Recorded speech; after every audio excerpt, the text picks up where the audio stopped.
We have been addressing in our last little section how important it is to create a church body that's a safe place. We have found out that one of the things we can do to accomplish that is to stand firm against some of the false philosophies of our postmodern world, that we need to be people who are rooted in the truth that comes only from that which has been delivered by God and from God.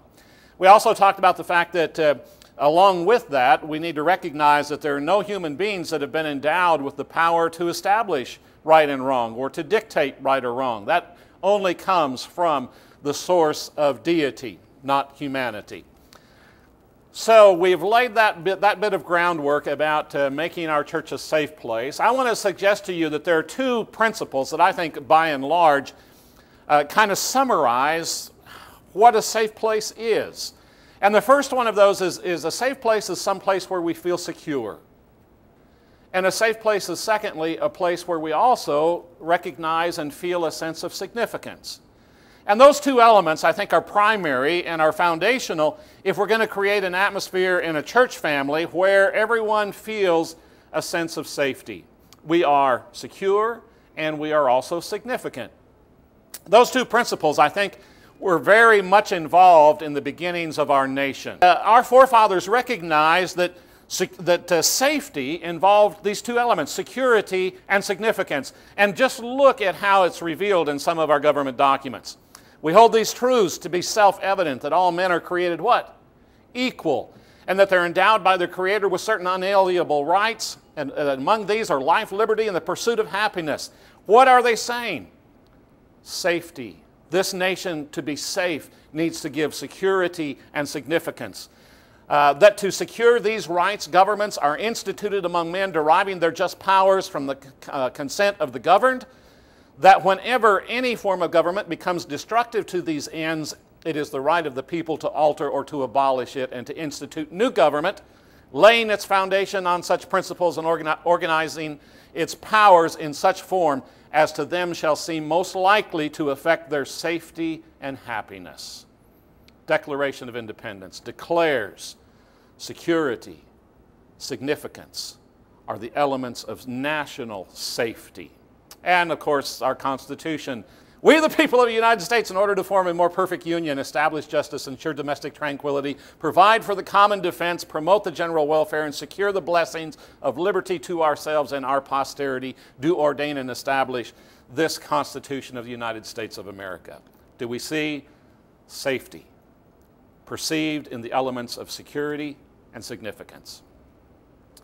These government documents and every piece of legislation since that time is designed and intended to give every American citizen a legal right to security and significance. And we can debate how far that's gone or if it's gone astray, etc., etc. But that is supposed to be what our government is all about, giving its people a sense of safety. Now, more importantly than how successful our government is or is not at that undertaking is the fact that within Christ's kingdom, this is supposed to be a place of security and significance, a place of safety.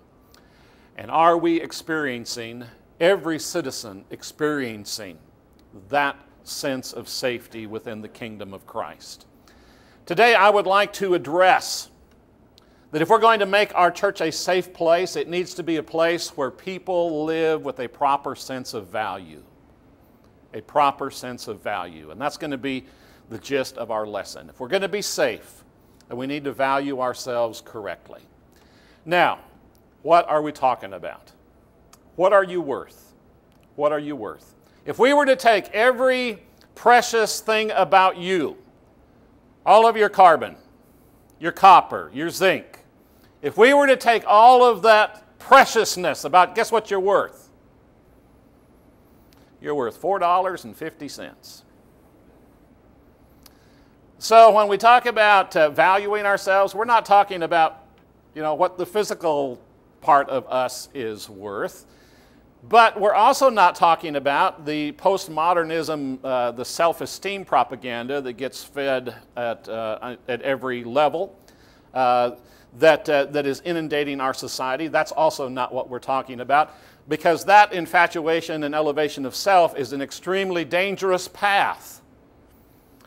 Talking with the Atwoods, Joe shared with me that at the University of Montana, that they are now considering that they need to, because of the tremendous high self-esteem of all of the college students, who are continually going to the college authorities with, my opinion is just as right and valuable as my professor's opinion. And yet my professor doesn't agree with my opinion. So now they're getting so much of this, and it's so inundated in the lives and in the thinking of the college students. Now they're thinking of requiring a course for every college student to take, which brings them down to reality on how to logically assess things, how to recognize that merely because you have an opinion, mean that your opinion's correct, that a professor has given his life or her life to studying a particular subject and probably knows some things you don't know. And now they're thinking we've got to teach our college kids that. Why? Because self-esteem, that propaganda has been fed these kids since the time they were going into kindergarten, and now they believe that they have that kind of value. Recently in our parenting class, we studied this. This is just really fascinating. Social scientist Roy Baumeister has spent a decade studying people of high self-esteem, utilizing assessment tests that comprehend where people are in this level of self-esteem. And here's what he's found. People of high self-esteem are, first of all, living with an overriding sense of entitlement. If you have a high self-esteem, you think you are owed more.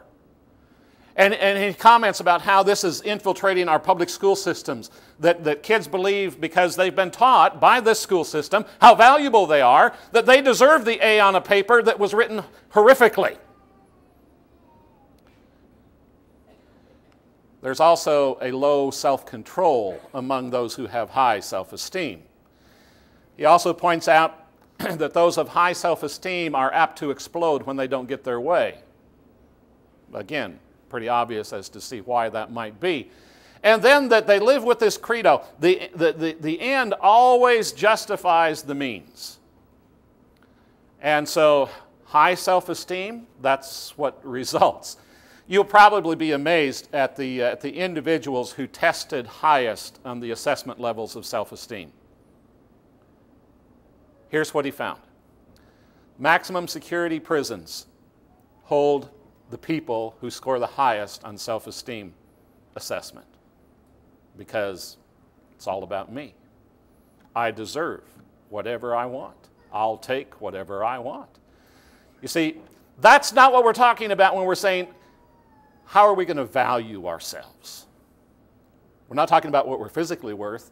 We're not talking about this propaganda self-esteem that's being fed to every individual in our world today. That kind of a quest for high self-esteem is getting our society where it doesn't need to go. And not only that, but it is extremely unbiblical, and because it's unbiblical, it is extremely unsafe. Here's what the Bible has to say about the value when it comes to assessing who we are. Then Jesus said to his disciples, if anyone wishes to come after me, he must realize how valuable he is to me.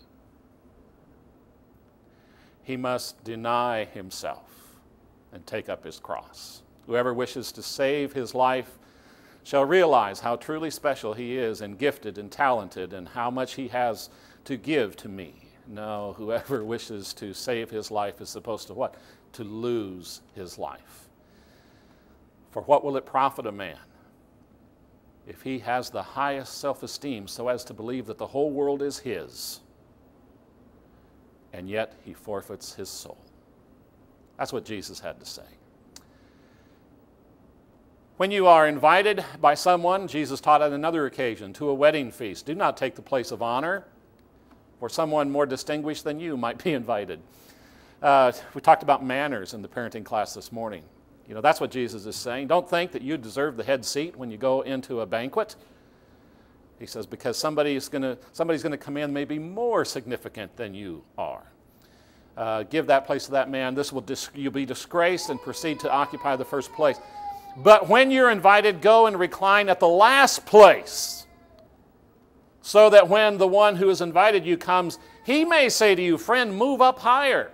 Then you will have honor in the sight of all who are at the table with you. Jesus doesn't say you elevate yourself. What does Jesus say? You lower yourself. You let other people praise you. Other people lift you up, not yourself. So we're not talking about that kind of self-esteem. Another occasion, Luke chapter 16, and he said to them, you are those who justify yourselves in the sight of men, but God knows your hearts. For that which is highly esteemed among men is detestable in the sight of God. You see, sometimes this whole self-esteem thing only elevates what humans want. And according to Jesus, that's detestable to God.